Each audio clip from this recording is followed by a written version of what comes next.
a equipe mais bem posicionada, o jogador desgasta menos. Isso é normal dentro do futebol.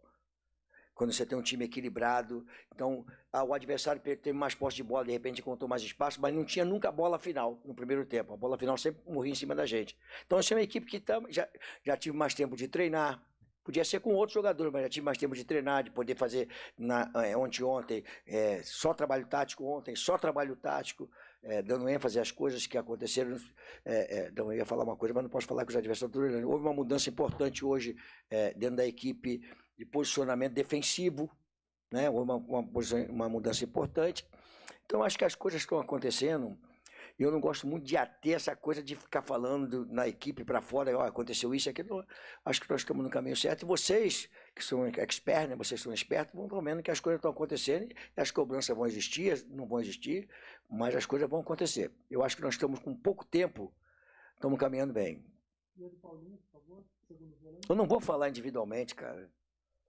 Porque, assim, Paulinho é um jogador de quantos anos? 34 para 35. Cara, se eu tiver que usar ele de centroavante em qualquer momento, eu vou colocar. Mas não é a posição que ele joga, é? Então, eu tenho que ver com o Paulinho o seguinte, aonde é que ele pode jogar? Ele é um jogador... Agora, ele não é mais aquele jogador que ele entrava, né, entre os zagueiros, entre o quase zagueiro, o lateral esquerdo, entre os dois zagueiros. Ele não consegue mais entrar ali. Então, a gente tem que ir mudando a posição dele, né? Mas eu conversei com ele. Olá, Lucha. Caio Belentani, da Rádio Resenha do Interior. Também venho fazer uma pergunta para entender onde você acha, depois de uma semana que você já está à frente do clube, onde que o Corinthians consegue chegar nesse brasileiro, tendo em vista a dificuldade que está tendo com, por exemplo, que teve com o Goiás, claro que não estava com você, estava com o Cuca, mas onde você consegue ver que esse elenco do Corinthians, sem novas contratações, onde que consegue chegar? E aí minha pergunta também vai para entender como você vê o Corinthians à frente do Atlético Mineiro na próxima semana na Copa do Brasil. Vamos deixar o Atlético para depois, o cara é muito acelerado, cara. Vamos deixar o Atlético lá para frente. Vamos falar, tem o Botafogo, tem o São Paulo, né? Tem uma série de coisas que vão acontecer antes do Atlético, né? Agora, te precisar quando que nós vamos começar, é meio complicado, né? Nós já começamos. Pegar o jogo passado para cá, já melhoramos. Agora, o Campeonato Brasileiro é um campeonato muito difícil. A minha projeção com os jogadores foi que nós temos elenco, jogadores que ganharam campeonatos importantes aqui, jovens, talentosos, que podem melhorar. Você vê que são jogadores que mostraram que o Matheus é um jogador leve, o Forte é um bom jogador, o Biro mostrou, o Pedro é muito jovem, então nós temos um atacante como o Yuri, como o próprio Roger, são dois atacantes que você vai ver no futebol brasileiro, quem tem uma dupla como o Roger e o Yuri, né? O Yuri não está fazendo gol, mas daqui a pouco a bola começa a entrar. Então eu vou fazer uma projeção, eu acho que nós vamos chegar, mas não dá para eu te precisar. Cara, tu vai ver, vamos junto comigo, lá na frente você me pergunta isso aí, beleza? Lucha, boa noite. Aqui. Boa noite. Você já falou que não quer muito falar individualmente, né? Mas eu queria te pedir, por favor, para falar um pouquinho mais sobre o Yuri Alberto, porque me parece que o banco hoje foi mais no sentido de proteção do que de punição. Se você pudesse falar um pouquinho sobre isso, por favor. Como é que é? Queria te pedir para falar sobre o Yuri Alberto. Me parece que você ter colocado ele no banco hoje foi mais no sentido de proteção do que de punição. Não teve punição nenhuma, não, muito pelo contrário. É um jogador que está todo mundo cobrando 10 jogos sem fazer gol, e aí a pressão vem em cima dele. Ele tinha que entrar em campo, tipo, solto, tranquilo, e o jogo dentro. E as pessoas, aí que vem um detalhezinho, as pessoas que estavam com resistência ele começando a jogar, pediram a entrada dele dentro de campo, porque viram que precisava de uma outra pessoa ali, né? Então, quer dizer, já acontece uma mudança na parte emocional externa, ele vai e faz o gol. Para ele foi muito bom, e para a equipe foi muito bom também. A recuperação é assim que acontece no futebol. Eu falei para ele, rapaz, fica tranquilo, você faz parte do elenco que nós vamos fazer coisas boas. Agora, daqui a pouco você vai entrar no jogo, você vai fazer o gol de empate ou da vitória nossa, e a coisa vai acontecer. E aconteceu hoje de ele entrar e fazer o gol. Lucha, aqui, Vinícius Lúcio, central do Timão. Bom, o Corinthians vinha de uma sequência muito ruim, né? E hoje conseguiu arrancar um empate. Quão importante é deixar de perder neste momento? Assim, o empate, nós queremos ganhar, né? Eu acho que o importante era uma vitória, um adversário difícil em casa, né? E aí você fala assim, está satisfeito? Não, eu acho que ganhar seria bom. Mas em não ganhando, é melhor do que você perder e o ambiente ficar aquele ambiente pesado, né? Então que você vê que houve uma evolução da equipe, né? Então as pessoas começam a olhar assim, acho que o próximo jogo pode ser melhor, o próximo jogo em casa. Quer dizer, começa a criar uma expectativa boa. Então eu acho que o resultado, não ganhando, acabou sendo um resultado muito bom. Boa noite, Lucha. Aqui, Yuri da Gazeta Esportiva. Eu queria voltar um pouco sobre a análise do jogo. Eu gostaria que você falasse um pouco sobre o segundo tempo, né? Porque dá a impressão que o primeiro tempo o Corinthians foi até superior, teve mais chances de abrir o placar, mas no segundo tempo me pareceu que o Fortaleza equilibrou um pouco as ações. Eu gostaria de saber por que você acha isso, se você acha isso, se teve uma questão física também. E, por favor, que você falasse um pouquinho sobre o Fausto, porque ele me parece ser um jogador de muita imposição física, que marca bastante, mas que acho que por conta disso também recebe muitos cartões amarelos. A gente está indo para a 5ª rodada do Brasileiro e ele já está suspenso para o próximo jogo contra o Botafogo. Se tem uma orientação em cima dele a respeito disso ou não? Obrigado. Eu já falei sobre isso, né? Do primeiro tempo foi uma coisa, do segundo tempo foi outra. Aí nós fizemos as mudanças, né? Eu queria fazer um revezamento com o Yuri e o Roger por dentro, o Roger Guedes, por dentro, né? Quem voltava no volante e os dois por dentro, deixei o Biro por fora. O que aconteceu é que nós começamos a perder o meio-campo. Aí ficamos ali só com 2 jogadores e aí os volantes já estavam jogando, aí, mas a gente tinha um Matheus e o Fausto já ali e o Rony por trás. Eles trocavam a bola, mas a gente sempre estava próximo. Aí com a entrada do Yuri, eles começaram a jogar muito por ali e quando a bola chegava do lado, chegava muito fácil para eles. E aí eu botei o Biro para dentro, para poder dar um pouquinho mais de preocupação para eles. O Biro consegue receber a bola. E mesmo com eles, uma equipe totalmente... O treinador deles tem já as mudanças que os jogadores adaptados para a mudança e nós estamos chegando com algumas mudanças. Por exemplo, eu entrei com o Biro para o lado e de repente puxei ele para dentro. Né? Tudo isso vai ser uma coisa que vão... E percebe que o Adson, né? Ele estava no intervalo, foi isso, né? O jogador deles tinha cartão amarelo e eu queria que ele puxasse a jogada mano a mano e puxasse para dentro, que o jogador é canhoto, o lateral esquerdo é canhoto, puxasse para dentro, que o Adson também é canhoto, então ia dificultar. Mas ele foi perdendo a consistência física e foi perdendo aquilo que ele estava fazendo de melhor no primeiro tempo. Acho que assim, cara, foram coisas boas, né? E o crescimento do Fortaleza no segundo tempo não é nenhuma novidade em função da como nós tornamos a equipe mais vulnerável. Lucha, boa noite, Ivan Pinhatara, Dimensão Esportiva. Eu queria que você fizesse uma avaliação da dupla de zaga do Corinthians, desempenho... Oi? Da velocidade? Não entendi. Não, uma avaliação da dupla de zaga do Corinthians, né, composta pelo Gil e pelo Murilo, que 2 semanas atrás fazia sua estreia pelo Corinthians. Queria que você avaliasse o desempenho deles dois juntos, sua avaliação no geral.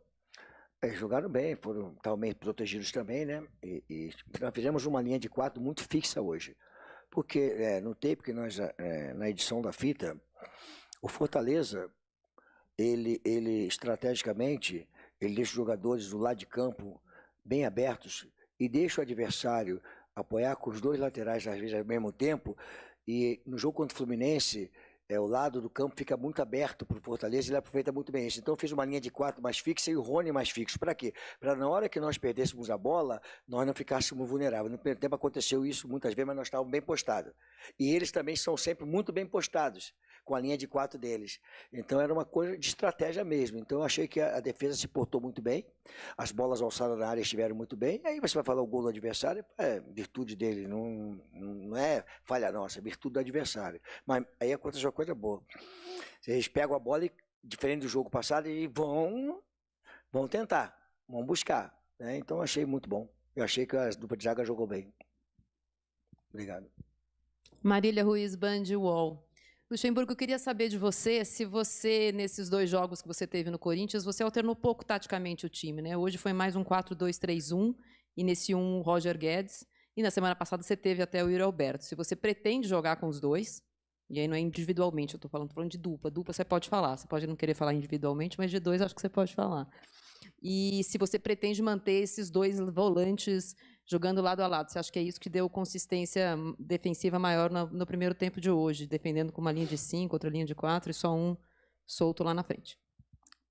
Eu joguei com o Rony preso e o Matheus pela esquerda e o Fausto pela direita. Então eu não fiz um 4-2, eu fiz o 4-1-4-1 praticamente, porque o Adson e o Pedro voltavam numa linha de 4 junto com o Fausto e com o Matheus. E o Rony ficava por trás.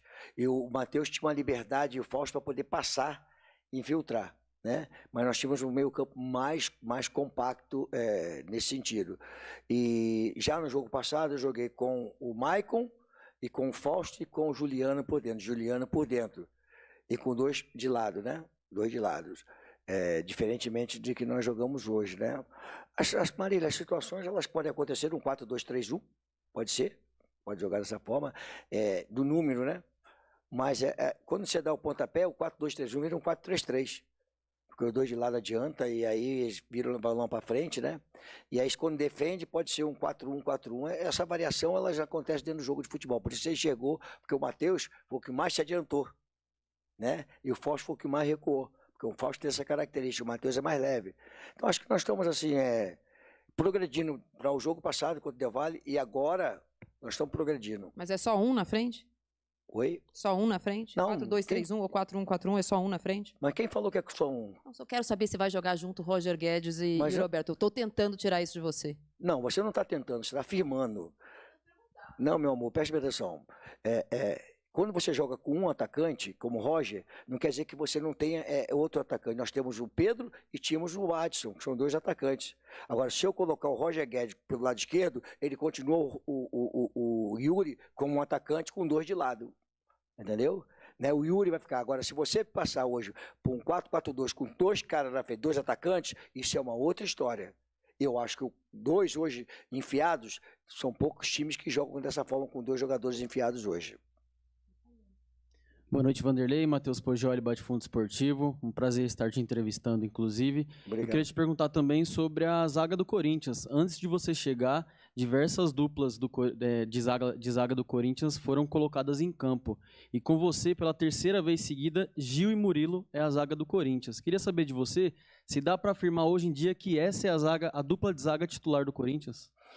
Ali a gente vai ver, né? Porque o Júnior é um garoto também, né? Jogando domingo, quarto domingo, quarto domingo, né? Então, viagem, né?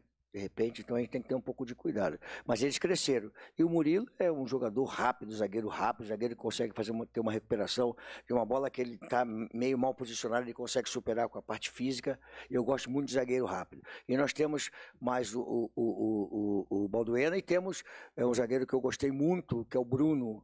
O Bruno é muito bom zagueiro. Eu gosto muito do zagueiro uruguai.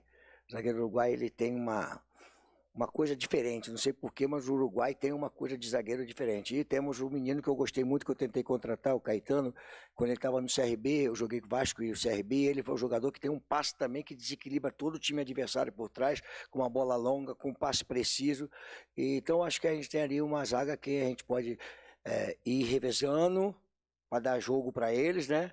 De repente vou jogar com 3, de repente eu posso fazer 3 jogadores e colocar o Murilo mais de lateral, porque ele tem velocidade para jogar de lateral e fazer o terceiro zagueiro pelo lado do campo, né? Então, são possibilidades boas, né, que nós temos isso.